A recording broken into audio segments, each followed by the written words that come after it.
Olá, tudo bem? A Comissão da Verdade de São Paulo pediu ao reitor da Universidade de São Paulo, João Grandino Rodas, e ao diretor do Instituto de Química, Fernando Ornelas, que tornem sem efeito a demissão da professora Ana Rosa Kuczynski. Ela desapareceu no centro da cidade em 22 de abril de 1974 com o marido, o físico Wilson Silva. Eles iam comemorar 4 anos de casados. Ana nunca mais foi vista. Ana era militante da Ação Libertadora Nacional sob a liderança de Carlos Marighella. Segundo o ex-delegado de polícia e agente do SNI, Cláudio Guerra, cujas sinistras lembranças estão contidas no livro Memórias de uma Guerra Suja, Ana foi assassinada na chamada Casa da Morte, na cidade de Petrópolis, e incinerada no forno de uma antiga usina de açúcar em Campos, uma cidade do Rio de Janeiro. A Comissão da Verdade de São Paulo é formada por 5 deputados da Assembleia Legislativa que, em 17 de outubro, assinou um termo de colaboração com a Comissão Nacional da Verdade. Ela, que em São Paulo, passou a se chamar Comissão Estadual da Verdade Rubens Paiva, em homenagem ao deputado federal paulista que desapareceu numa prisão do regime militar. Eu converso agora com Adriano Diogo, presidente dessa comissão, que está há 3 legislaturas como deputado estadual de São Paulo, foi 4 vezes vereador, sempre pelo PT. E eu pergunto, deputado Adriano Diogo, por que tentar rever a demissão de Ana Rosa Kuczynski? Foi um pedido da família. Seu irmão, o jornalista Bernardo Kuczynski, com quem eu trabalhei na revista Veja. Isso.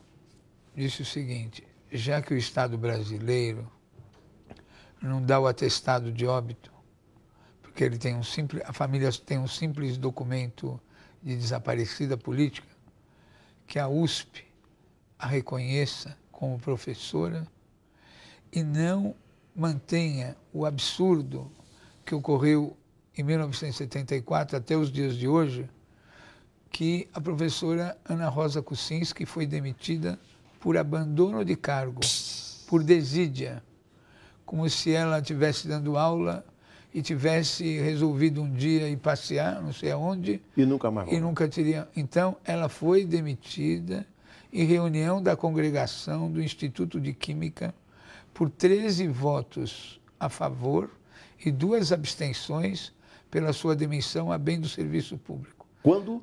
Em 1975. E embora a reitoria da USP tenha respondido em nota que em 1995 ela foi reconhecida como desaparecida política, esse fato não redime e nem reintroduz a professora nos quadros da Universidade de São Paulo. Ou seja, essa questão já foi submetida à reitoria da Universidade de São Paulo e a reitoria já reafirmou que ela não pode ser readmitida formalmente. Exatamente. Usaram um artifício de dizer, tudo bem, ela não desapareceu por um problema trabalhista de 2ª categoria, mas ela, na medida que ela desapareceu, até hoje não tivemos como reintroduzi-la nos quadros. Então, um dos pedidos que a família faz, que se o Estado brasileiro ainda não tem condições de dizer aonde e como Ana Rosa Kuczynski foi morta, para que seus restos mortais possam ser sepultados, a família Kuczynski pede que Ana Rosa Kuczynski seja reconhecida como professora da USP. Claro. Por quê? Por quê?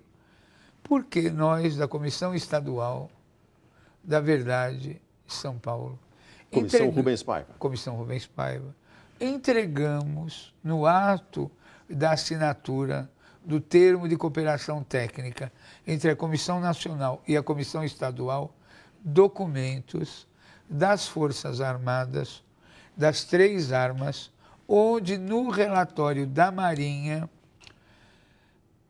e do CENIMAR, a professora Ana Rosa Kuczynski, como numa justificativa do sistema para sua morte e seu desaparecimento, a caracteriza como professora de Química e agente duplo do governo de Israel, porque até então não tinha o Mossad, do governo de Israel e da CIA. Como? Como pessoa que tinha acesso ao programa nuclear brasileiro e como química e professora de Química da USP, segundo esse documento emitido pelo Senimar, que um dos motivos que teria levado à sua interdição seria o fato dela ser uma agente dupla. E para quem ela passava as informações? Para quem? Nada mais, nada menos que seu irmão, Bernardo Kuczynski, que faria a ponte, o jornalista, que faria a ponte com os serviços de inteligência desses dois governos. Mas eu li na Folha de São Paulo, recentemente, que o Bernardo Kuczynski já considerou que esse documento e essas suposições de que a irmã fosse agente dupla é um absurdo, que isso não tem nenhum sentido, que isso é infame. Mas o Estado brasileiro tem que admitir essa infâmia, porque até então, nos dados oficiais das Forças Armadas, Ana Kuczynski e Bernardo Kuczynski, por consequência, são considerados agentes estrangeiros, como no caso dos Rosenberg nos Estados Unidos, Sei. na Segunda Guerra Mundial, na época da Guerra Fria. Quer dizer, não tinham o que atribuir a uma moça, professora de Química da USP, só por causa da sua origem judaica. Disseram que era um agente duplo. No caso, triplo, porque ela trabalharia também para a CIA e para Israel. Duplo no caso, duplo por causa dos dois governos. Dos dois governos, entendi. Agora, como que se... Ela tinha algum acesso ao programa nuclear brasileiro? Imagina. Bom, deputado, agora, diante do fato de, em 1995, a reitoria da USP já ter se manifestado e dito que se baseou no fato de que ela era uma agente trabalhando para o governo de Israel e o governo dos Estados Unidos, o que é possível fazer agora? Essa ideia de reintegrá-la é o quê? Para conseguir a remuneração devida? Não, a família não está pedindo nenhuma reparação econômica, financeira. Não, é o reconhecimento de uma pessoa que era professora e foi demitida bem do serviço público, que pelo menos a biografia de Ana Rosa Kuczynski como professora seja reconhecida e não como uma pessoa banida da sociedade brasileira que num dia tivesse traído a confiança do povo brasileiro como agente e, portanto, tenha desaparecido. Então, antes seria uma professora relapsa, depois uma espiã. Espiã. Mas o Vladimir Herzog está incluído na mesma categoria. Até hoje... De espião? Não, de demitido a bem do serviço público da USP. Sei. Agora, deputado, deixa eu lhe perguntar uma Embora também tenha tido essa insinuação na época... De que ele fosse agente. Sim, Sim, eu me lembro. Agora, eu lhe pergunto, esse depoimento do ex-agente do SNI e ex-delegado de polícia, Cláudio Guerra, nesse livro, Memórias de uma Guerra Suja, de que a Ana foi assassinada na Casa da Morte em Petrópolis e depois incinerada no forno de uma usina de açúcar desativada na região de Campos dos Goytacazes, no Rio de Janeiro, essa versão, o senhor considera que é uma versão razoável? A família Kuczynski considera que ela seja uma versão razoável? O livro do Cláudio Guerra, quer dizer, o livro de depoimento para dois jornalistas do Cláudio Guerra, mesmo que ele fosse um livro de ficção, ele já teria cumprido seu papel. Por quê? O Cláudio Guerra descreve vários e vários casos com uma riqueza de detalhes, como se ele tivesse sido presente. Por quê? Quem era o Cláudio Guerra, para que as pessoas que estão nos assistindo possam situar? Ele era um delegado do Espírito Santo, que ocasionalmente era chamado para São Paulo para fazer o serviço sujo de execuções, desaparecimentos. Entre as quais a do delegado Fleury. O delegado Fleury. Ele teria participado da execução do Fleury. Exatamente. e no Rio de Janeiro. E qual seria a função desse senhor? Ele pegava os cadáveres e dava sumiço. Isso. E qual é a novidade? Que tinha uma usina de cana-de-açúcar no Espírito Santo, que era um campo de treinamento, de tiro e de paramilitares, e que de madrugada alguns corpos de opositores políticos do regime eram incinerados. Ele foi preso por outros motivos de crime de natureza comum, se converteu, se transformou num pastor e de dentro da prisão resolveu contar todas essas histórias. Isso. Então, e Ana Rosa Kuczynski, essa professora, seria um dos corpos que teriam sido assassinados, desaparecidos. Ela teria sido morta em Petrópolis, num lugar chamado Casa da Morte. Casa da Morte. E ele fez o transporte dela para a usina, para o forno da usina de açúcar.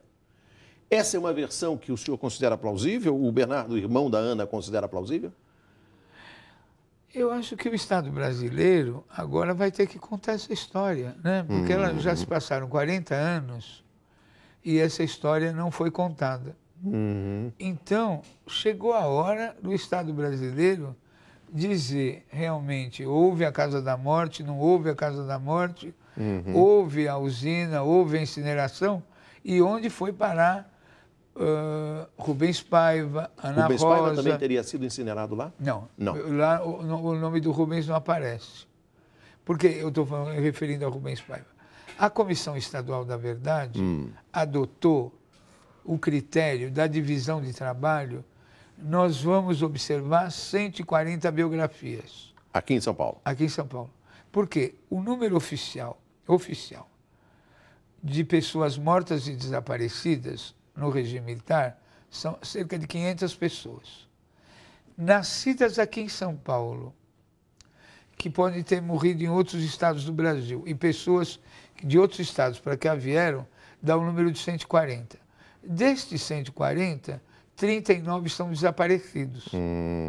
Então, a Comissão Estadual... Um deles, o Rubens Paiva. Outro, a Ana Rosa. Outro, a Ana Rosa. Tá. Então, o seu foco, a sua lanterna ficará em cima de casos de 140, mas especialmente esses 39 desaparecidos. Exatamente. E o que o senhor já sabe sobre o desaparecimento de Rubens Paiva? Toda a investigação do caso Rubens Paiva está sendo feita no Rio de Janeiro pelo Ministério Público Federal.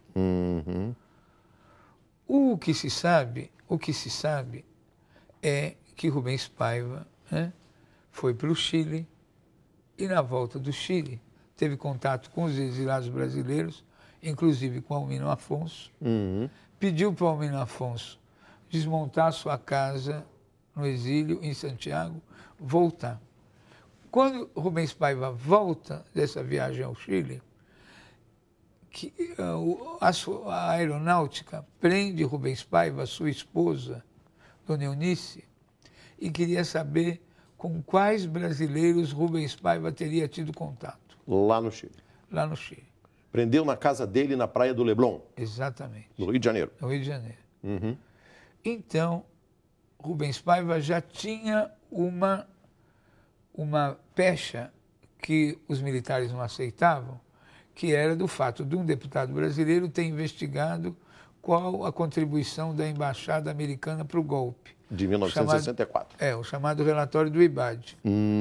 Mas o motivo final, pelo menos a motivação final, a desculpa final da sua prisão, teriam sido contatos que Rubens, ao fazer uma viagem para Santiago, teve com os exilados brasileiros. E, em função disso, foi decretada a sua morte. No caso do Rubens Paiva, como teria sido o desfecho do Rubens Paiva? O que já é possível assegurar? Ou qual é a hipótese mais razoável, como essa levantada pelo Cláudio Guerra em relação a Ana Rosa Kuczynski?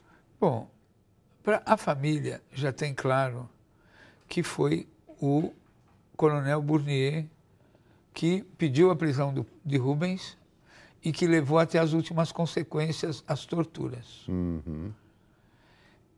Agora, a aeronáutica vai ter que abrir seus arquivos e dizer onde Rubens Paiva foi morto, em que condições, de onde ele está enterrado e devolver, porque Dona Eunice não tem mais condições de levar isso adiante. Suas condições de saúde a impedem.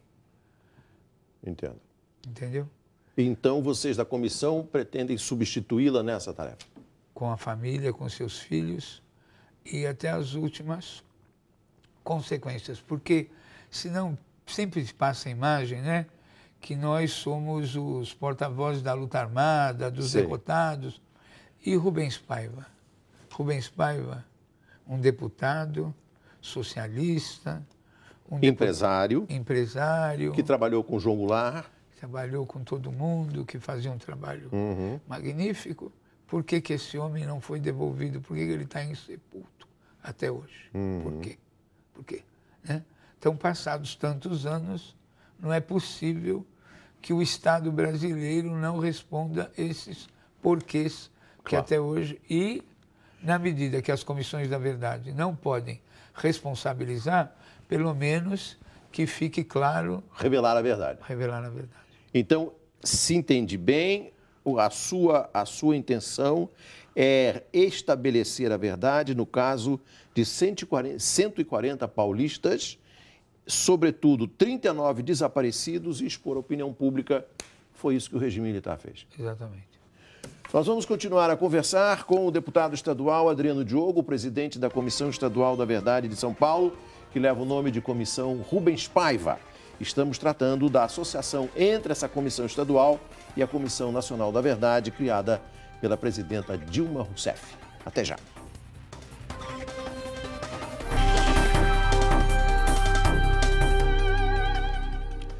Estamos de volta com o programa Entrevista Record Atualidade. O entrevistado de hoje é Adriano Diogo, deputado estadual na Assembleia Legislativa de São Paulo e presidente da versão de São Paulo da Comissão Estadual da Verdade, que leva o nome aqui de Comissão Rubens Paiva. Nós tratamos no primeiro bloco de fazer uma análise da situação da professora Ana Rosa Kuczynski, que desapareceu misteriosamente no dia 22 de abril de 1974, e existe a possibilidade que ela tenha sido assassinada na Casa da Morte, em Petrópolis, e incinerada no forno de uma antiga usina de açúcar, perto da cidade de Campos, no estado do Rio de Janeiro. Agora eu vou conversar com o deputado Adriano Diogo sobre as relações entre a Comissão Estadual e a Comissão, digamos, Federal. O que cabe a vocês diferente daquilo que é responsabilidade da Comissão Federal? Ou seja, o que aqui em São Paulo se pode esperar dos senhores? Bom, retomando a assinatura do convênio, do termo de cooperação entre a Comissão Estadual e a Comissão Nacional, é para que primeiro haja uma divisão de trabalho. Tá. Então, estão sendo criadas em vários estados comissões estaduais da verdade. Em Pernambuco foi criada, na forma da lei. No Rio de Janeiro está sendo criada. No Espírito Santo foi criada. E no Rio Grande do Sul tem projeto de lei para ser criado, em vários estados. Então, a Comissão Nacional vai fazer das comissões estaduais subseções. E nós, da estadual, integrantes da estadual, faremos comissões municipais. Qual foi a primeira comissão municipal? A Comissão Municipal de Bauru. Por que Bauru? Porque Bauru, em 1964, era um enorme entroncamento ferroviário, era o maior entroncamento ferroviário do Brasil. Além daquelas linhas que iam para Mato Grosso, para Bolívia, Bauru era a capital ferroviária. Tinha a maior concentração de trabalhadores ferroviários. Toda a rede ferroviária federal tinha sede em Bauru. E a repressão lá foi impressionante, impressionante. Teve gente que foi preso na véspera do golpe por prevenção. E muita gente. Porque, na realidade, houveram dois golpes, o de 64 e o de 68, quando do AI-5. Quando houve a edição do Ato Institucional número 5. O 64 foi um de natureza popular, com o sindicato, com os estivadores, com os militares de baixa patente. E em Bauru ainda tem muitos ferroviários e muita gente atingida. E lá em Bauru também tem os 3 irmãos Petit, que desapareceram no Araguaia. Maria Lúcia Petit e outros irmãos.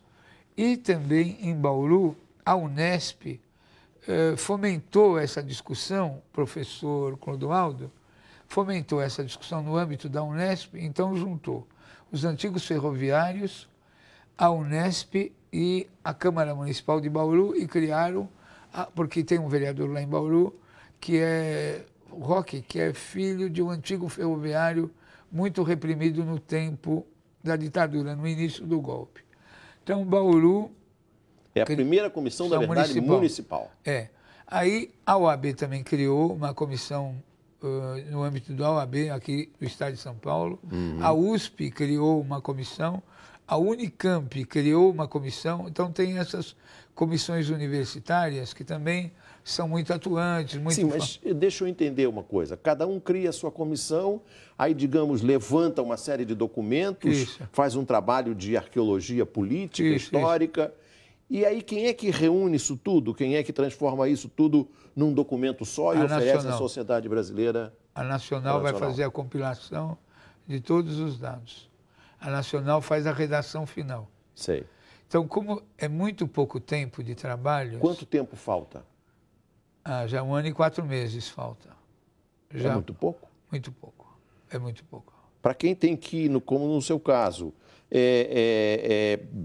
focalizar em cima de 140 biografias, especialmente 39 desaparecidos, é muita coisa.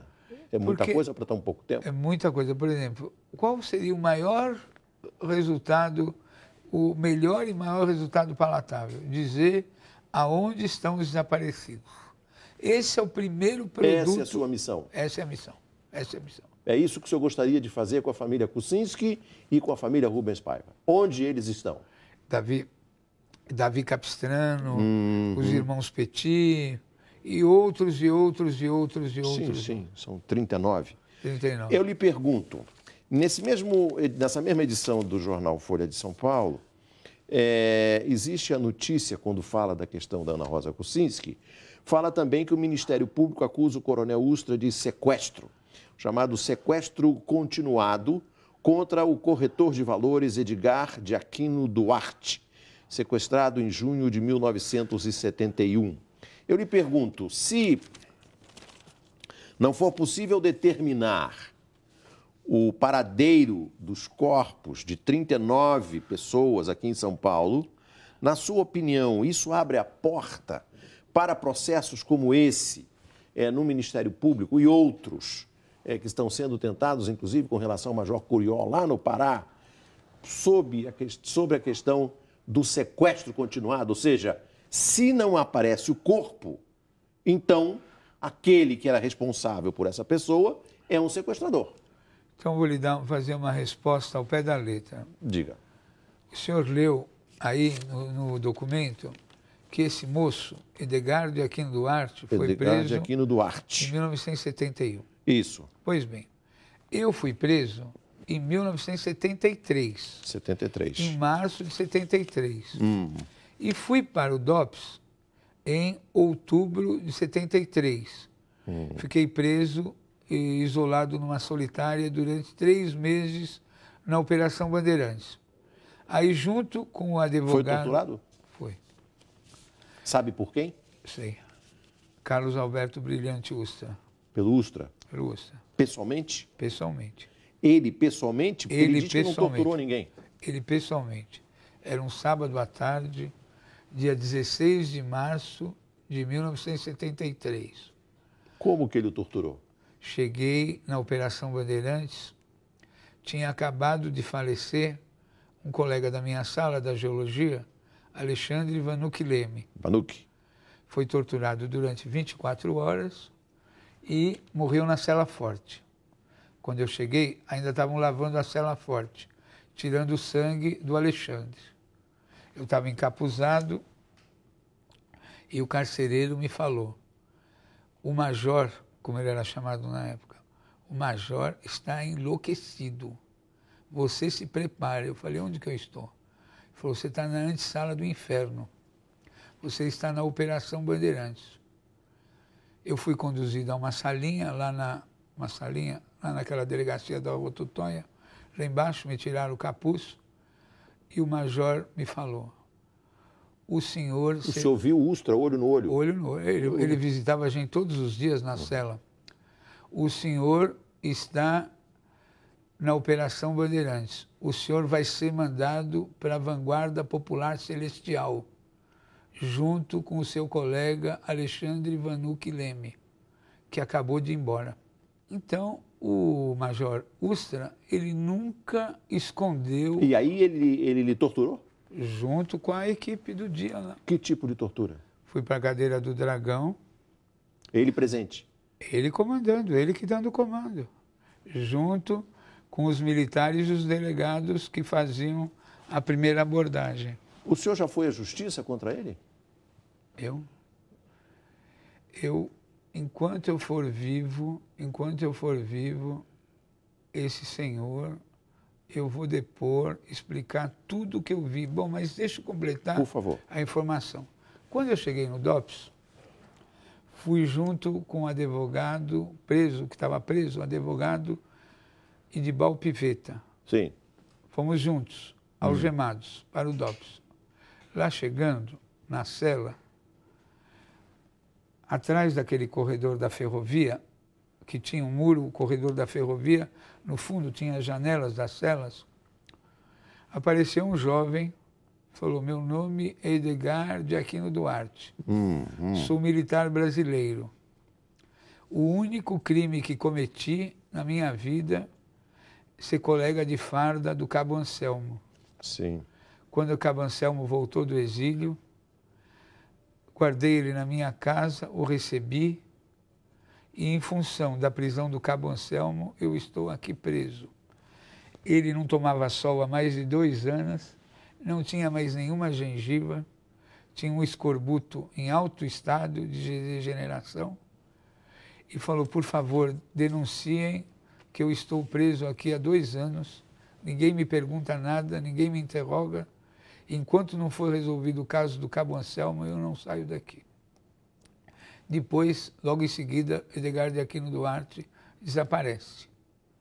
Então, essa é a história desse senhor, Edgar de Aquino Duarte, que eu o vi em setembro, outubro de 73, no corredor do DOPS. É esse moço que é dado como desaparecido político. Entendi. Ex-militar brasileiro. Eu lhe pergunto, a respeito da sua situação pessoal, o senhor já chegou a depor em processos judiciais contra o Ustra? Não. Não? Só a família Teles, né? Família Teles. Entrou, e a família Merlino. Merlino, defendidos as duas pelo famílias. Comparato. O professor Comparato. Comparato é da família... Dos dois? Dos dois casos, é. E aí, nesse caso, o senhor prestou testemunho? Sim. E o senhor dizia que até quando for vivo... Eu vou continuar nessa minha missão, nessa luta, porque imagina você, Alexandre Vanucci Leme, que era meu colega, estudante de geologia de Sorocaba. O senhor, se não me engano, é geólogo também? Sou geólogo. Sou geólogo. Ele foi morto na minha frente, no sábado à tarde. E depois foi morto um outro colega, Ronaldo Mutqueiroz, que o Cláudio Guerra disse que ele participou da execução do Ronaldo Mutqueiroz na Avenida Angélica. E também vi a morte de Márcio Beck Machado, Maria Augusta Tomás, vi a morte do Criolo, vi coisas... Fiquei 90 dias na Operação Bandeirantes. 90 dias. 90 dias. 90 dias na UBAN. 90 dias na UBAN. E o senhor já se encontrou cara a cara com o Coronel Ustra? Nunca mais. Nunca mais. Mas ele deve se lembrar do senhor? Demais, né? O que ele fez, ele não deve dormir, ele não deve esquecer, né? Pegou tanta gente inocente. E agora o senhor acredita que, feito esse trabalho, concluído o trabalho da Comissão Estadual da Verdade, capítulo de São Paulo, que leva o nome de Rubens Paiva, o senhor entrega esses documentos à Comissão Nacional da Verdade em Brasília, ao professor Paulo Sérgio Pinheiro, presidente ou um dos membros da comissão que esteve aqui, no lugar em que o senhor está agora. O que é que vai acontecer? Eu acho que pode não acontecer nada em termos de responsabilização criminal. É possível isso? Passados tantos anos, Mas uma coisa eu te digo, se a gente tivesse feito esse trabalho há mais tempo, a impunidade do passado não estaria sendo reproduzida em larga escala Hoje. Entendeu? Toda vez que você não avalia uma situação do passado, não faz essa leitura, você não transporta para o presente. Evidente que nós também não podemos olhar com os olhos do presente esse passado, né? Não podemos fazer uma transposição mecânica. Agora, se os grandes crimes contra a humanidade que já ocorreram no território brasileiro tivessem sido revistos, analisados, talvez a gente não tivesse tanta impunidade, né? Então, eu sei que é uma pequena contribuição, mas que assim como os crimes do Holocausto demorou tanto tempo para ser apurado. No crime do Holocausto teve julgamento de Nuremberg e eles foram punidos devidamente. Aqui no Brasil não está prevista a punição, por enquanto, né? Nem a revisão da lei. Por que por enquanto? Porque pode haver condições históricas suficientes que o povo brasileiro entenda, e o Congresso Nacional, que determinados casos devem ser judicializados, né? Que devem ser apurados, né? Então, as condições de correlação de forças que encontraram para implantar a atual Comissão da Verdade parou na questão da responsabilização. Talvez haja condições, num processo civilizatório do Brasil evoluir, para que algum dia alguma dessas pessoas... Mas se o Ministério Público for bem sucedido nessa trilha de responsabilizar o coronel Ustra por sequestro, porque o professor Fábio Comparato já conseguiu... O Ministério Público pede para o Poder Judiciário, precisa ver se o Poder Judiciário... Mas o professor Comparato já conseguiu, no caso das famílias Teles e Merlindo, já conseguiu ganhar na justiça. O civil, né? Não criminal. Não criminal. Civil. Não criminal. Porque o STF já já se posicionou favoravelmente à redação da lei da anistia votada na época dos militares. Né? Sim, o STF decidiu que a lei da anistia é uma lei constitucional. Ou seja, a autoanistia da lei da anistia é constitucional. Foi uma decisão do STF com a relatoria de um ministro chamado Eros Grau. Exatamente. Então, nós temos muita coisa para explicar para o povo brasileiro. Né? O Coronel Curió. O Coronel Curió não só cometeu crimes na ditadura, como depois instalou a mina de Serra Pelada, que foi o maior campo de concentração e trabalho escravo do mundo moderno. Quer dizer, os crimes do Coronel Curió, embora nós estejamos falando de Comissão da Verdade, eles não se ativeram ao período militar, né? A tremenda barbárie que foi a implantação da mina de Serra Pelada, comandada pelo senhor Curió, não parou. E até hoje o Coronel Curió comanda e tem comando dos garimpos da Amazônia. Até hoje. Ele é o homem mais importante na circulação de pedras preciosas no interior da Amazônia. Como é que tem tanto garimpo ilegal? Como é que tanta coisa se faz na ilegalidade? E esse senhor ganhou até nome de município, né? Então, se tiver uma pessoa que a gente possa falar de crimes continuados, quer dizer, crimes continuados foram aqueles cometidos na ditadura, cujas pessoas ainda não foram devolvidas pelas suas famílias, então tem uma interpretação. Agora, o Coronel Curió, o que faz impune? O livro do Coronel Curió é uma bibliografia básica da história militar do Brasil e da história do povo brasileiro. Esse livro tem que ser lido pelo povo brasileiro. O povo brasileiro tem que conhecer quem foi o Coronel Curió. Quem foi? Que está vivo, mandando prender, mandando soltar, riquíssimo, com poder impressionante. E outros de outros. Já teve mais. Já teve mais. Mas ainda tem muita cobertura. Deputado Adriano Diogo, foi um prazer contar com suas explicações. Espero que a sua pesquisa em tão pouco tempo possa chegar, de fato, a conhecer o que aconteceu nessas 140 biografias de paulistas, especialmente com relação aos 39 desaparecidos, e que, dessa vez, a Universidade de São Paulo, a reitoria da Universidade de São Paulo, possa dar à Comissão Estadual da Verdade Rubens Paiva e à família de Ana Rosa Kuczynski, de que faz parte o meu ex-colega na revista Veja, Bernardo Kuczynski, uma explicação cabal sobre o destino que ela possa vir a ter nos quadros dos professores da USP. Muito obrigado. Muito obrigado. Pela oportunidade. Muito obrigado. O Entrevista Record fica por aqui. Você pode rever esse programa no site da Record News, no portal R7. Boa sorte. Record News, jornalismo 24 horas de plantão.